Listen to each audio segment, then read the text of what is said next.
o libertador do povo de Israel. A história épica de fé, liderança e redenção de um dos personagens mais icônicos e importantes do Antigo Testamento, Moisés. O Egito, no século 13 a.C., é uma terra próspera e cheia de oportunidades. No entanto, para o povo de Israel que vive como escravos no país, a realidade é bem diferente. Eles são explorados, maltratados e vivem em constante medo da violência do faraó Seti I. Em meio a esse cenário de opressão, nasce Moisés, um menino que logo se destaca por sua inteligência e bondade. Mas sua vida está em perigo, pois o faraó ordenou que todos os bebês hebreus do sexo masculino fossem mortos. Para salvar a vida de Moisés, sua mãe Joquebede o esconde por 3 meses. Quando isso não é mais possível, ela o acomoda em um cesto feito de juncos e o coloca no rio Nilo. A irmã de Moisés, Miriam, observa de longe e vê a filha do faraó, Termutes, se aproximar do rio.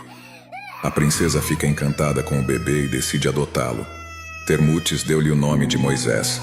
Crescendo no palácio real, recebe a melhor educação que o Egito pode oferecer. No entanto, ele nunca se esquece de sua origem e do sofrimento de seu povo. Um dia Moisés está passeando pela praia quando vê um egípcio espancando um hebreu, sem saber que de fato é seu irmão de sangue, Arão. Moisés fica furioso e elimina o egípcio. Temendo a ira do faraó Seti I, Moisés foge para o deserto.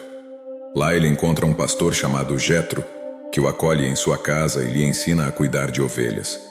Jetro tem 7 filhas, no qual Moisés se casa com uma delas, Séfora, com quem tem 2 filhos. Gerson, o primogênito. O nome Gerson significa estrangeiro residente em hebraico, e Eliezer. O nome Eliezer significa meu Deus é ajuda em hebraico. Os israelitas que sobreviveram foram forçados a trabalhar como escravos nas obras públicas do Egito. Eles eram obrigados a trabalhar longas horas em condições precárias e eram frequentemente maltratados pelos egípcios. Viviam em condições de miséria. Eles eram pobres, desnutridos e viviam em medo constante da violência. Eram obrigados a trabalhar em uma variedade de tarefas, incluindo construção de pirâmides e outros monumentos, cultivo de terras, mineração, produção de cerâmica e outros objetos. Os israelitas eram considerados inferiores pelos egípcios. Eles eram frequentemente maltratados, espancados e até mesmo mortos. Os egípcios acreditavam que os israelitas eram uma ameaça à sua cultura e ao seu modo de vida. Eles queriam subjugar os israelitas e mantê-los sob controle. No entanto, os hebreus nunca desistiram de sua fé e de sua esperança de libertação. O encontro de Moisés com Deus foi um momento decisivo em sua vida, quando recebeu o chamado divino para libertar o povo de Israel. Moisés estava cuidando das ovelhas de seu sogro Jetro, quando viu uma sarça em chamas. Mas a sarça não era consumida pelo fogo. Moisés se aproximou da sarça e ouviu uma voz que lhe disse: Eu sou Deus, o Deus de seus pais, o Deus de Abraão, o Deus de Isaque e o Deus de Jacó. Moisés ficou aterrorizado, mas Deus lhe disse para não ter medo. Deus então lhe revelou que o povo de Israel estava sofrendo no Egito e que Moisés foi escolhido para libertá-los. Ele deveria voltar ao Egito e pedir ao faraó que libertasse os israelitas e conduzi-los à terra prometida, Canaã. Moisés ficou hesitante, pois sabia que o faraó seria um adversário difícil.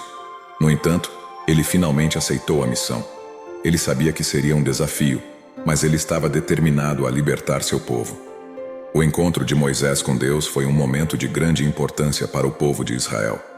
Foi nesse momento que o povo de Israel recebeu a esperança de libertação, também conhecido como o Grande Clamor. Moisés volta ao Egito e pede ao agora faraó Ramsés II, herdeiro do trono após a morte de Seti I, que liberte o povo de Israel. Mas o faraó se recusa. Moisés então pede a Deus que mostre ao faraó seu poder. Deus responde enviando 10 pragas sobre o Egito, uma série de desastres naturais que Deus enviou sobre todo o Egito para convencer o faraó a libertar o povo de Israel. As pragas estão nos capítulos de 7 a 12 registradas no livro do Êxodo na Bíblia. As pragas afetaram os egípcios de várias maneiras. Elas causaram danos às plantações, ao gado e aos animais domésticos. Também causaram doenças e morte. As pragas foram um grande sofrimento para os egípcios. Eles ficaram apavorados e não sabiam o que fazer. Os israelitas foram protegidos das pragas. Deus instruiu Moisés a dizer aos israelitas que pintassem os umbrais de suas portas com sangue de cordeiro. O sangue protegeria as casas dos israelitas das pragas. Os israelitas foram testemunhas da demonstração do poder de Deus. Se as Escrituras blindadas confortam sua alma e seu coração, continue nos acompanhando para uma vida plena. Lembre-se, Jesus conta com você. Eles viram como Deus usou as pragas para libertar seu povo da escravidão. Primeira, praga de sangue, que transformou toda a água do Egito em sangue, causando danos às plantações e à criação de animais, deixando assim o Egito sem água para beber. Segunda, praga de rãs, que infestaram todo o país, invadindo casas e palácio, deixando os egípcios desnorteados. Terceira, praga de piolhos, que infestaram os corpos dos egípcios, deixando a todos em desespero e desorientação. Quarta, moscas invadem o Egito, causando desespero e desorientação a todo o povo egípcio, sem saber como se proteger. Quinta, o gado dos egípcios morre, deixando sem produção de leite e carne para se alimentarem. Sexta, as pessoas do Egito são atingidas por úlceras feridas pelo corpo, levando muitos egípcios ao óbito. Sétima, uma tempestade de granizo atinge o Egito, causando destruição e desespero na população. Oitava, a praga dos gafanhotos devora as plantações do Egito. Também causou a morte de peixes e outros animais aquáticos, deixando a população praticamente sem alimentos. Nona, uma escuridão total cobre o Egito por 3 dias, causando desorientação, pavor e desespero pelas trevas que assolaram todo o Egito. Décima, finalmente Deus envia a 10ª praga, a morte dos primogênitos. Assim como o faraó determinou a execução de todas as crianças hebreias, essa praga atingiu todos os primogênitos do Egito, tanto humanos quanto animais. O faraó Ramsés II se recusa a libertar o povo de Israel. As pragas continuaram, atingindo o gado, as plantações e até mesmo os próprios egípcios.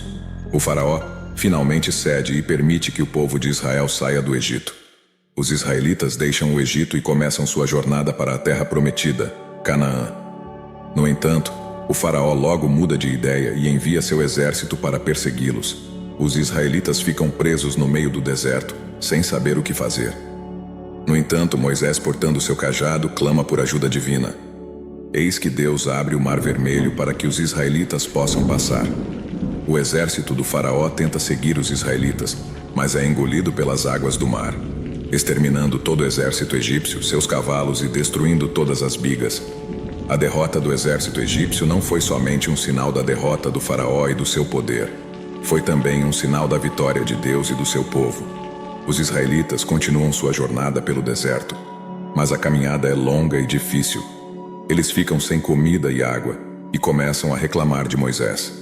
Deus responde às reclamações dos israelitas, enviando-lhes maná do céu e água da rocha. Porém, Deus fica bravo com uma desobediência de Moisés, pois havia ordenado que conversasse com a rocha para que ela desse água, mas Moisés fica bravo, duvidando da presença de Deus. Bate na rocha com seu cajado, causando assim uma ira divina. Então Deus diz a Moisés: Você verá a terra prometida, mas não será permitida a sua entrada, pois você duvidou de minha presença. A caminhada pelo deserto foi longa e árdua, e os israelitas muitas vezes ficavam cansados. Deus enviou anjos para guiar os israelitas e lhes deu força para continuar.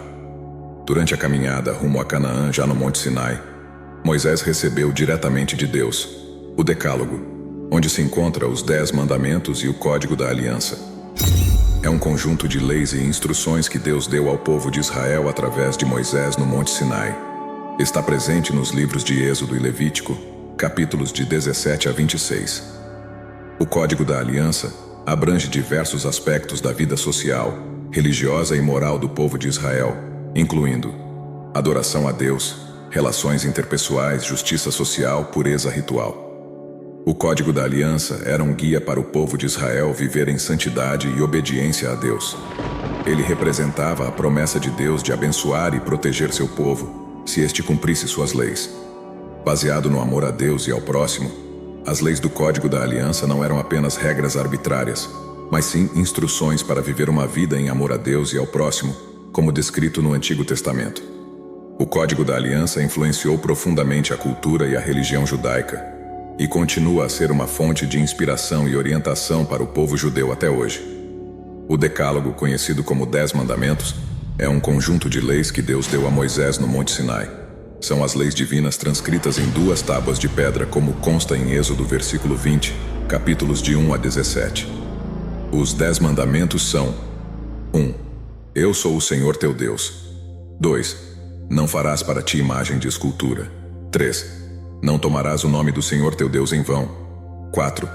Lembra-te do dia do sábado para o santificar. 5. Honra a teu pai e a tua mãe.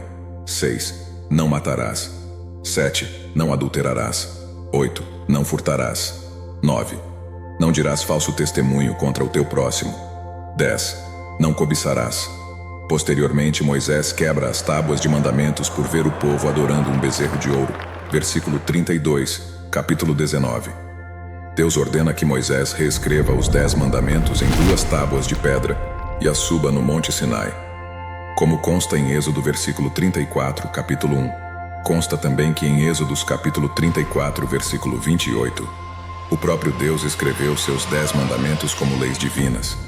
Todos esses acontecimentos constam no Pentateuco, que é considerado a base do judaísmo, também chamado de Torá pelos judeus.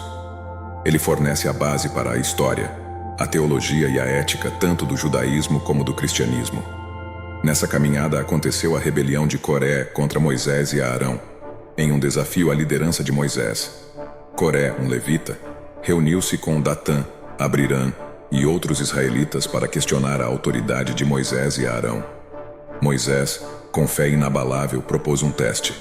No dia seguinte, cada um deveria apresentar incenso no altar, e Deus mostraria quem era o escolhido. Enfurecido, Moisés recusou a oferta de Coré e seus seguidores, declarando que Deus puniria a rebelião. No dia seguinte, diante da tenda sagrada, a glória de Deus se manifestou. Moisés e Arão imploraram por misericórdia para o povo.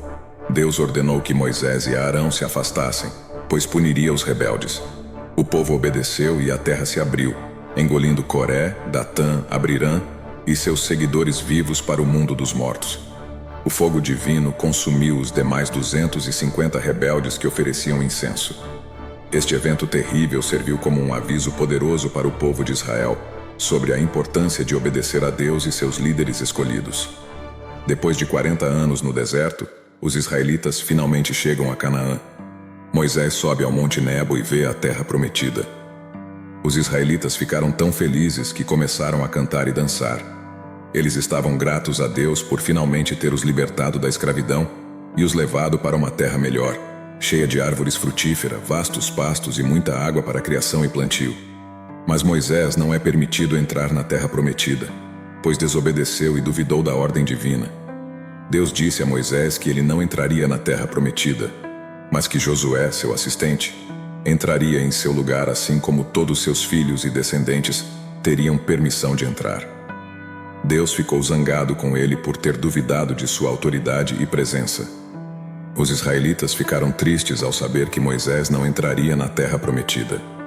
Eles sabiam que Moisés era um grande líder e que ele os havia guiado por muitos anos. No entanto, os israelitas também ficaram gratos a Deus por finalmente tê-los levado para a terra prometida. Eles estavam prontos para começar uma nova vida em Canaã. A chegada a essa nova terra é também um lembrete da fidelidade de Deus, que cumpriu a sua promessa de levar o povo de Israel para a terra prometida. Moisés morre no Monte Nebo aos 120 anos de idade. A história de Moisés é uma das mais fascinantes e inspiradoras do Antigo Testamento, podendo ser contada de várias maneiras. Uma abordagem pode ser focada nos eventos históricos, enquanto outra pode se concentrar nos aspectos espirituais. Em nosso próximo vídeo, veremos a fundo a história e o livro de Ruth, personagem bíblica fascinante e cativante, que viveu durante a conquista de Canaã por Josué. Não perca! Nossos estudos foram baseados na Bíblia tradicional e também estudos históricos, estudos de arqueologia e antropologia. Os nomes do faraó Sete I, sua filha Termutes, a princesa, e seu irmão Ramsés II, conhecido como o Grande, não constam nas escrituras da Bíblia tradicional, mas foram encontrados através do Centro de Estudos de Arqueologia e Antropologia. Eventuais diferenças de nomes, datas ou ordens de fatos podem ser discutidos e debatidos nos comentários. Independente da abordagem, a história de Moisés é uma história que merece ser contada e que continua a inspirar pessoas ao redor do mundo todo. Não deixe de se inscrever, ativar as notificações e participar de nossos debates via comentário.